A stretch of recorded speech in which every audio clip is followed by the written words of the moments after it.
এই যে জান্নাত আর তুহা এরা হচ্ছে দেশের ন্যূনতম নির্লজ্জ। এদের মতো নির্লজ্জ এই দেশে নাই। এই জান্নাত তুহা কয়েকদিন আগে তার বোর লিঙ্ক ভাইরাল করে তারা ভাইরাল হয়েছে। এদের লেমটা হওয়ার আর কোনো বাকি নাই। এই যে জান্নাত আর হচ্ছে তুহা, জান্নাতের মাথায় কোনো সময় খাফর থাকে না, এই জান্নাতের মাথায় কোনো সময় খাফর থাকে না। এই কালারিং চুল আমাদেরকে দেখায়, আমাদের কি ফাফ হয় না? আমরা কি ভালো ভিডিওতে স্কুল করে দেখতে পারবো না? একটা ফেসবুকে ওয়াজ শুনতে গেলে এই শয়তান ওগলদের ভিডিও সামনে দিয়ে আসে, এই চুল, এই বুকের মধ্যে লড়াচড়া। মানে এদের মতো নোংরামি দেশে তাকায় আজকে আমরা নোংরামি শিখতেছি।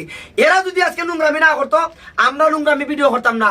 এই জান্নাত তুয়া কয়দিন আগে লেমটা ভিডিও ভাইরাল হয়েছে, এখন কয়দিন দেখলাম সে প্রেগনেন্ট, সে মেডিকেলে যাচ্ছে, তার বাচ্চা হবে, এই হবে তেই হবে। মানে খালি বাসর ঘরের ভিডিওটা ভাইরাল তো করছে, বাসর ঘরের লিঙ্গ তো ভাইরাল করছে। আর কোনো কিছু ভাই এখন লুকাইয়ে দেখা লাগবে না, এদের কারণে সব কিছু প্রকাশ্যে আসছে। এবং আমাদের যে আদম সুদুম ভিডিও আমরা কোন কারণে করি, এদের কাছ থেকে শিক্ষা করি। এখন একটা বাচ্চা হয়েছে ভাই, আল্লাহর ফেরেশতা এই বাচ্চাটা, এই বাচ্চাটারে দিয়ে মানে তারা ব্যবসা শুরু করে দিছে। এই বাচ্চাটারে দিয়ে তারা ব্যবসা, ওই যে কামরুল বাচ্চাটা ঠিকছে বাঁচাইতে পারছে, বাচ্চাটা মরে নাই, মরে গেছে শেষ। ও একটু লড়র ফটর এই যে সিজারে নিবে, ওই ভিডিও করে দেখাইতেছে যে আমার বউকে এই মুহূর্তে সিজারে নিচ্ছি, যে আমার বউয়ের ফেট একটু উঁচু হয়ে গেছে, যে কেমনে কি করবো এইটা। মানে এদের মতো নোংরা, এদের মতো খবিজ এই দেশে আর কেউ নাই। এরার কাছ থেকে আজকে আমরা ওটা শিক্ষা লাগে। আর এরা যদি ভালো ভিডিও করতো আমরাও ভালো কন্টেন্ট করতাম।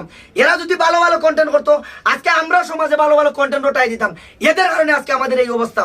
এই যে জান্নাত তুহা যে মেয়েটা, কয়দিন পরে দেখবেন 100% ওই মেয়ের লেমটা রাস্তা ছাইড়ে দিবে শুধু এদের টাকার জন্য, পতিলা তো ফাটাই দিয়ে দিবে শুধু টাকার জন্য। কারণ যখন দেখবে ওদের জান্নাতের ভিউ হচ্ছে না, তুহারও ভিউ হচ্ছে না, তখন তাদের মেয়েরে লেমটা ছাইড়ে দিবে আউরে দিয়া, মানে ভিউয়ের জন্য, টাকার জন্য। এরা এমন পর্যায়ে নিয়ে গেছে এই দেশটারে, এই কন্টেন্টকে এরা এমন পর্যায়ে নিয়ে গেছে মানে বলার মতো ভাষা নাই। আমাদের কোনো কিছু শিকার নাই। আমাকে অনেকে প্রশ্ন করবে যে তুমি কি ভিডিও করো, আমি তো শিখছি রে ভাই এদের কাছ থেকে। এই যে টুকাই মামুনের কাছ থেকে শিখছি, টুকাই অপুর কাছ থেকে শিখছি, টুকাই এলেক সবুজের কাছ থেকে শিখছি, এই টুকাই জান্নাত, টুকাই তুহাই, তা সব দিন টুকাই। এদের ওরা তো ফিসের ব্যাকগ্রাউন্ড এখন সবাই বুঝলা গেছে। আগে যে টুকাইগিরি করছে এই সব টুকাইগিরি ওরা সবাই বুঝলা গেছে।